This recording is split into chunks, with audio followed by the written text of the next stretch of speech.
You're listening to the Sans Pants Network. Home of comedy, Culture. Adventures. and ghosts. This is Newsfighters, where we fight the news so you don't have to. with Dylan Behan. Yes, hello everyone. Welcome to episode 103 of Newsfighters for Friday the 29th of April, 2022. I'm your host Dylan Behan, the Prime Minister Sogavare of news comedy. Now, it's probably no surprise to anybody that this week I'm, of course, talking about the third week of the Australian federal election campaign. Yes, to quote Bon Jovi, ooh, we're halfway there, please make it stop.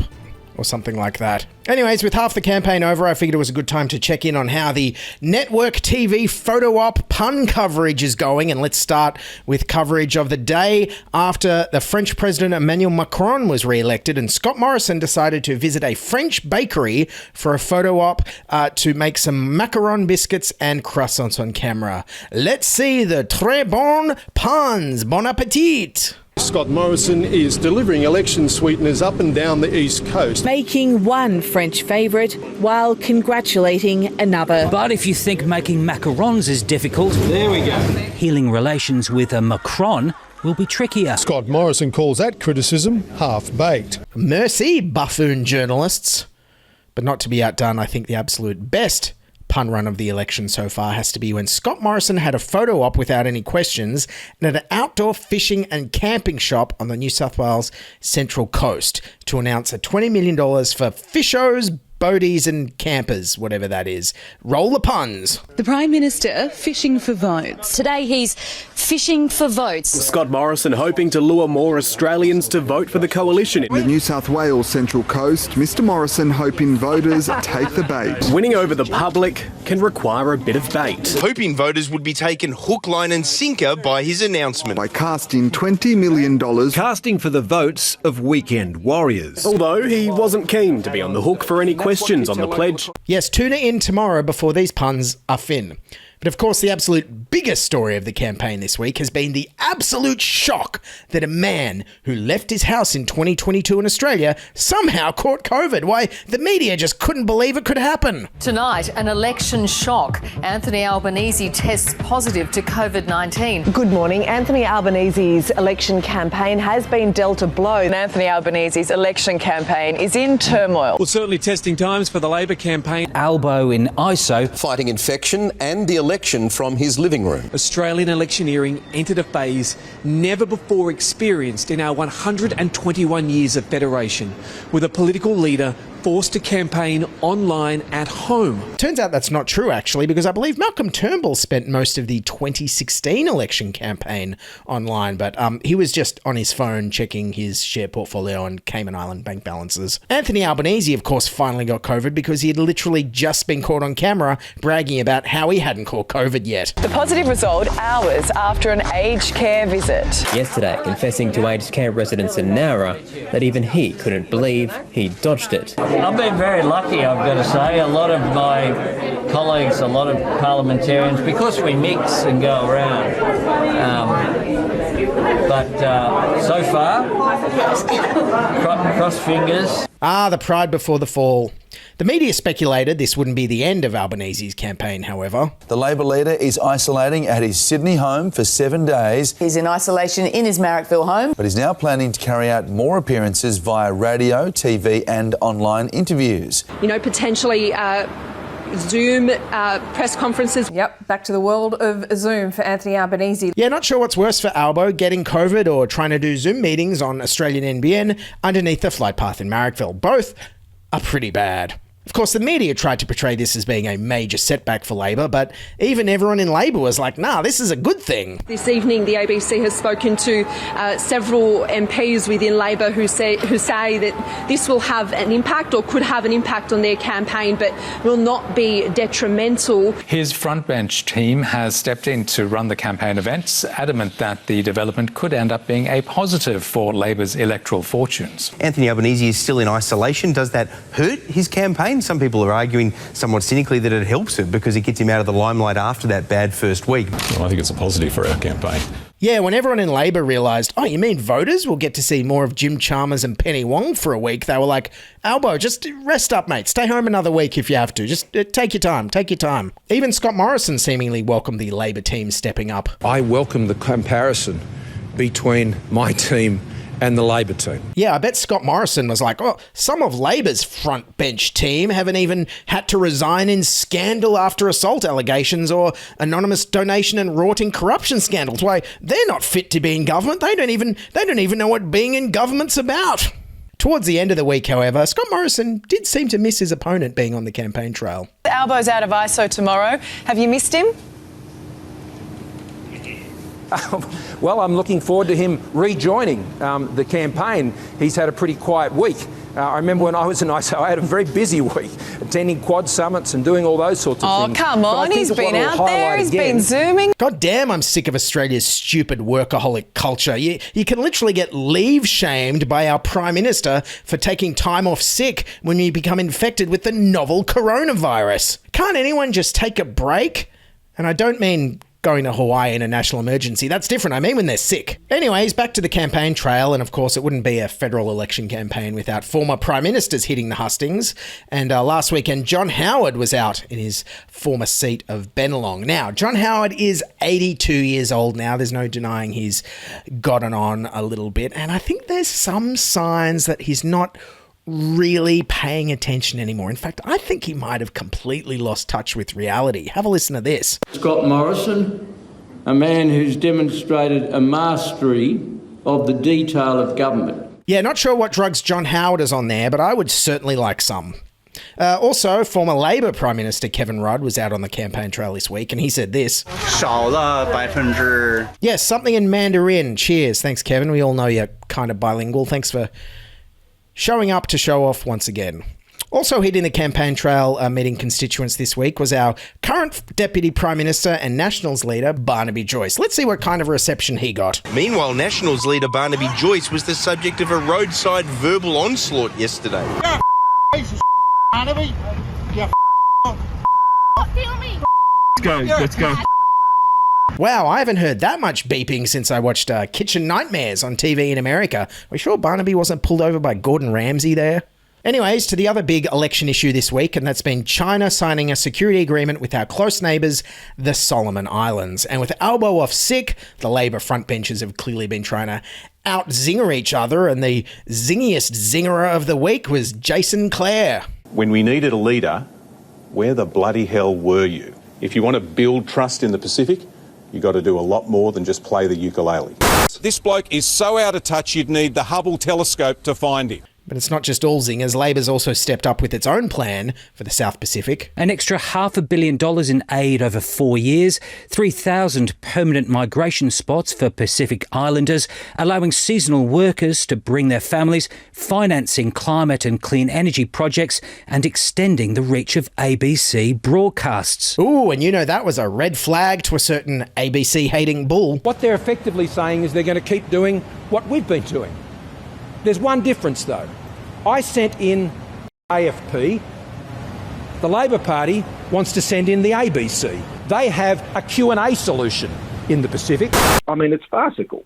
When their answer to solving the Solomon Islands problem is to have Q&A in Honiara. Yeah, I'm not sure how the ABC can afford to send Q&A to Honiara when they can't even afford cutlery.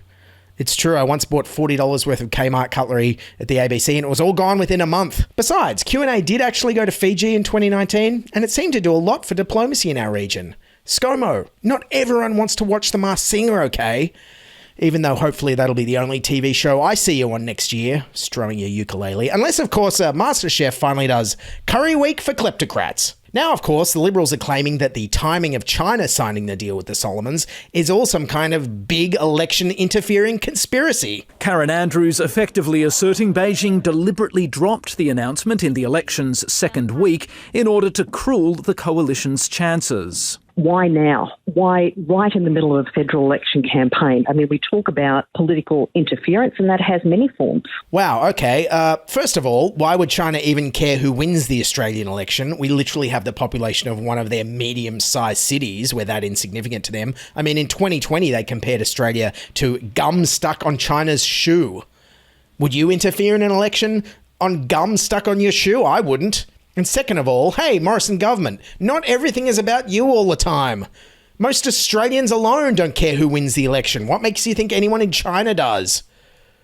What do you think? They're like, oh, I hope Labor wins. We can have that guy back who barely speaks Mandarin very well. 少了5%. Morrison's also been in trouble from ASIO recently for politicising national security by claiming China favours Labor, for which there is literally no evidence. Past and present intelligence chiefs have cautioned the coalition against turning national security into a political battlefield. I'll leave the politics to the politicians, but I'm very clear with everyone that I need to be that that's not helpful for us. Earlier this year, when you and other ministers made similar comments about China, the head of ASIO said politicising national security is, quote, not helpful. So why did you repeat that comment when our national security agencies are saying it is not helpful? It's doing Australia a disservice. Well, see, when you're Prime Minister, you're running the government. Public servants don't run the government. Prime Ministers and their ministers run governments. Yeah, sounding a bit Trumpy in there, mate. By that logic, do you also, run the police force and the judges, the judicial system? It's not how democracy is supposed to work, ScoMo. Of course, as a man famous for fleeing to Pacific Islands during stressful times, Scott Morrison has gone out of his way to try and make it look like he hasn't been standing idly by during all this. No, instead he has vaguely threatened the Solomons with some sort of retaliation if they dare let China set up a military base there, but then hasn't said what the retaliation would be. I share the same red line that the United States has when it comes to these issues. What do you mean by that? Well, we won't be having Chinese military naval bases in our region on our doorstep. What happens if the red line you've drawn in Solomon Islands is breached? Are we talking military action? What sort of response would you have? Well, it would not be responsible for me to be speculating in public about what Australia, the United States and others would be doing in circumstances such as that. That would not be a responsible thing to do. Ah, yes, good job. He sure knows how to talk strong on foreign policy, provided you don't ask a follow-up question. ScoMo is like a dad kind of vaguely threatening his kids. Oh, damn you kids, go to sleep. Don't make me come in there or else I'll... Not going to say what I'll do. And then on Anzac Day, our Defence Minister Peter Dutton tried to talk strongly against China as well. As the Defence Minister goes on the offence over China's pact with the Solomons. The only way that you can preserve peace is to prepare for war and to be strong as a country. Ratcheting up the rhetoric after Scott Morrison declared a Chinese military base in the Pacific would cross a red line. Curling up in a ball, pretending that nothing's happening, saying nothing, that is not going to be in our long-term interest. Yes, but curling up in a ball and pretending nothing's happening has also been your government's policy towards the Solomon Islands for the last 9 years. And look where it got us. Now all you can do is pretend to draw red lines. Oh, and as for this... The only way that you can preserve peace is to prepare for war. Well, that just sounds like a clever advertising slogan from a bunch of military contractors, so you spend billions more of our taxpayer dollars on defence toys. Imagine if your kids use that logic. The only way I can preserve peace with my sister is if I prepare all these water balloons. Or the only way I can make sure I eat all my veggies is if we fill the freezer with chocolate ice cream. Yeah. Thanks, Dad. Anyways, all this scaremongering made this grab from ScoMo's Anzac Day speech sound a little bit ironic. An arc of autocracy is challenging the rules-based order our grandparents had secured. Mate, there's only one guy in the Pacific right now I'm hearing vaguely threaten the sovereignty of other nations, talk about stockpiling defence weapons, and is delegitimizing our democratic institutions by ignoring the independence of our security organisations. And it's you! And on top of that, you're in favour of making it harder to vote and easier to get away with being corrupt. So if there's an arc of autocracy happening in the Pacific, I think it starts at your house. And then on top of all this, there's been some other absolutely major election revelations this week that I barely have time to talk about. First of all, as I suspected all along, Scott Morrison's net zero plan has been revealed as being an absolute sham. Its candidate in the Queensland seat of Flynn describing the government's net zero emissions by 2050 commitment as flexible. Zero net carbon emissions by 2050, Morrison Morrison's document is a flexible plan. It leaves us wiggle room as we proceed into the future. Queensland Senator Matt Canavan dismissing the government's net zero emissions plan. Yeah, well, the net zero thing is all sort of dead anyway. I mean, Boris Johnson's said he's pausing the net zero commitment. Germany's building coal and gas infrastructure. Italy's reopening coal-fired power plants. It's all over. So yes, more bad news for the Pacific there. I'm not sure how China's going to be able to build any bases unless they can float. And then second of all, the other big revelation is, surprise, surprise, the coalition's economic plan is also an absolute sham. Meanwhile, the government made a lower tax guarantee pledge today, replete with the release of this glossy brochure, promising that tax as a share of GDP would not go above 23.9%. An ironclad guarantee. We won't ensure that we will see taxes increase. The coalition pledge, unless it cuts spending, which it doesn't want to commit to doing, is just to keep handing down budget deficit after budget deficit and hope to get away with it, and then try and wedge Labor as the high-taxing alternative. But hang on, they're meant to be the party of good economic managers, right? I mean, Morrison keeps saying things like this. It's a choice between Mr Albanese, someone who's never done a budget, and myself and the Liberals and Nationals who have proven economic management and financial management capabilities. You can't risk Labor. You can't risk Labor because they can't manage an economy, which means there'd be a weak economy. It's the Forrest Gump principle.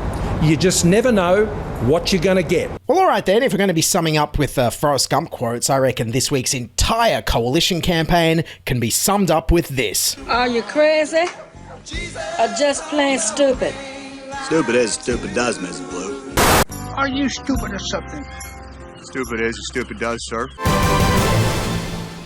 Alrighty, that's episode 103 of Newsfighters. And just a reminder, we've got our celebrity-filled 100th episode best of compilation, a video and audio up on our Patreon at patreon.com/newsfighters. Also, I've put up a few limited edition links for sale at our Buy Me a Coffee at buymeacoffee.com/newsfighters, where you can get the video link for just $5. As always, Newsfighters is written, produced and edited by me, Dylan Behan, for Sans Pants Radio. I'm going to be doing weekly election episodes throughout the campaign, so tune in and don't forget, follow us and subscribe on your podcasting app of choice. If you're on YouTube, at youtube.com/newsfighters, hit subscribe, leave us a comment, click like. Also follow us on Twitter and Instagram at NewsFightersPod, and I got a free newsletter at newsfighters.com. That's all. Hopefully, I hear a rumor there's going to be some debates next week, so I'm going to be here to recap those at some point. So, fingers crossed, keep fighting, and bye for now. This is Newsfighters, where we fight the news so you don't have to. Central to our economic plan also. Bringo!